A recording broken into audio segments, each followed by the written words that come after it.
manetta. Oh la la la la la la la. Oh la manetta. That was a perfect, normal, and healthy reaction to have. Anyone that tells you differently is anti-human. Like, this is the way proper human beings behave when they're in a very competitive environment, when the emotions are high, when you train day and night for that particular event, and you lose it over a small mistake. People throw the controller, that's fine. Now, some idiots will say that, oh, it's not professional. I don't watch events for professionalism. Okay? As the audience, watch events to be entertained. And when I see someone throwing the manette on the ground, I find it entertaining, especially when the commentator goes, oh la la la la la, oh la manette, la manette. No one got hurt, okay? No one got injured. It was an act of frustration that was caught on camera. I like that, okay? Like, I want to watch more of that, not less. But unfortunately, we have people that claim to be journalists from Kotaku. And look at this. Like, this is the most disrespectful thing that I have ever seen. Hi, Riddles. I'm a Kotaku reporter. I saw that you didn't make it far in Genesis 9 over the weekend, with you ultimately throwing La Manette. Understandable bout of frustration, okay? So even Kotaku says, yeah, it's understandable. Unfortunately, as you've witnessed, there has been some discourse over your behavior. What the fuck are you? He's Mummy? He's Mummy and Daddy?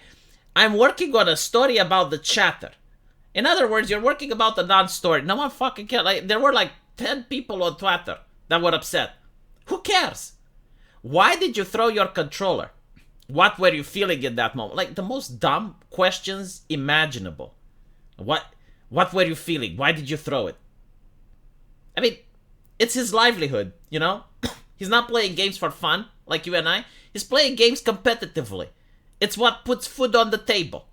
What do you think he felt? He was upset. It's like you getting fired. How would you like it if you got fired from your job, huh?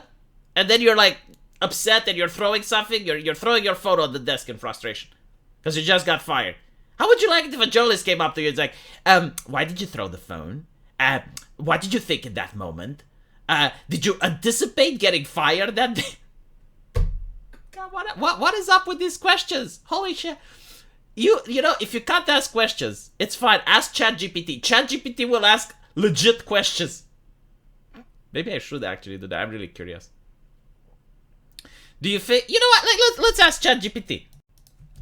A pro gamer at a pro event loses the match. In frustration, he throws the controller on the ground. He does not shake hands with his opponent. I am a journalist and would like to ask the player a few questions. Give me 5 pertinent questions to ask.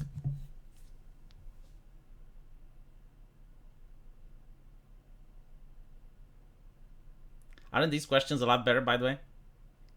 Aren't these questions a lot better? Look at this. Do you have any message for the fans? How do you plan to address your behavior in future events? In other words, you're not trying to cancel him, but you're like trying to see, okay, well, do you feel bad about it? Like, and the person can say, well, you know, I don't feel bad about it. Or, yeah, maybe I wasn't professional, you know, it got the better of me, I'll do better next time. How do you feel about your performance in the match? This is a really pertinent question. Like, if I'm a fan of the guy, I genuinely want to know what he experienced when he played that game. It's like, oh, well, I didn't like getting pressured in the corner, and I tried doing a combo, but it didn't work. I dropped the combo. Could have won, and that's what actually upset me. This is one of the most pertinent questions you can ask. Because it's about fucking gaming. What led to your frustration and decision to throw the controller during the match? And again, like, you can articulate. And you can be, well, you know, I dropped the combo. That's what happened. Or I trained really hard day and night for that particular event. I didn't expect losing. I know that I should have behaved better. But, like, these are, like, a lot more honest questions that don't feel loaded. Meanwhile, these questions are absolutely dumb. Why did you throw your controller? Because I lost. And I got angry. What were you feeling in that moment? Anger and frustration. Did you anticipate losing that day? No. What did you think of the discourse going on right now? People talk too much. You know, like, you can't even talk about the game with these questions. There's nothing that you can add. Do you have any idea why folks dislike you? No. What are you going to do now? that you're taking a break. Masturbate. I mean, seriously, what is up with these questions? This is the perfect response to give to this journalist. Like, any comment you're willing to give me will be tossed into the blog as soon as possible. The journalist did not try to establish a report. He does not try to understand this player. He doesn't empathize whatsoever. The questions have nothing to do with the game. They are loaded questions that can only have one answer. Like, why did you throw your controller? Because I was horny. Like, what can you possibly answer? So, no, like, really, really good answer. And by the way, now I wish I could interview the journalist. I wish I could go to Kotaku, put a microphone in his face and go like, okay, so why did you ask those questions? What did you feel in that moment? Now that the internet dislikes what you did, how would you respond? Why do you think people are upset with your journalistic integrity? You know, wouldn't that be interesting? Hold up. I still have to appreciate the message. Like, hi, I'm a Kotaku journalist. Fuck you! Like, that is... like, that is the best reason. And using Walter White's picture on top of that. But by the way, you know what I noticed?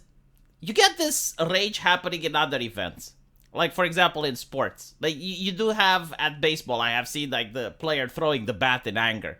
Or at football, a player throwing the helmet in anger. Like, this is normal when you have competitions, when people put their heart and soul into doing something. Yeah, if you don't get what you're wanting and you put a lot of effort, it's called disappointment. It's normal. I would be more shocked about a person who isn't disappointed. You know, like, imagine in high school, someone getting an F and not caring about it. Like, that would infuriate the teacher. Like, the teacher expects you to be upset when you get an F because, like, they expect that you put some effort into that, and now you're, you know, upset that you didn't get a passing grade or whatever. But no, like, for some reason, gamer rage is always under scrutiny, as if, like, being a gamer is a person that's able to snap at any second, right? Because you're having the controller in your hand, you're just one step away from being the new Trevor in GTA in real life. Like, I am so sick and tired of the stereotype, and the fact that the game journalists are putting gasoline on it is disgusting, absolutely. But, you know, like, how many times do you not know the guy who watches football and screams in front of the television when his team is losing? Like, that is something that I probably don't understand, because, like, you don't actually put any effort. I guess it's like emotional effort, right? Like, it's emotional investment. So even emotional investment is enough to get people to be upset and scream at the television when, like, the guy misses an attempt to get a goal or whatever. So tiresome, you know, and the reason that I hate this the most is that I actually like esports. I know that a lot of people have controversial views about it, but I like watching Street Fighter when people were throwing the controllers or even snapping at each other, you know, getting in a fist fight. Like, that was the reason I was watching. It's like watching F1 in order to see the crashes. You know, like, a lot of people do it, but they don't recognize it. Like, they would not admit it in public. But it is like that type of marketplace, and it's completely destroyed now because they're trying to sanitize the esports to a level that's unrealistic. It's not human. It's uncanny valley. Like, I play video games. Not every session ends up with people shaking hands. Like, sometimes you just go, you know what, fuck off, Alt F4, stop talking to the guy for that day, and then the next day you're still friends. Because that's what humans do. Let me know what you guys think, though, and as usual, I will see you in the comment section. Take care.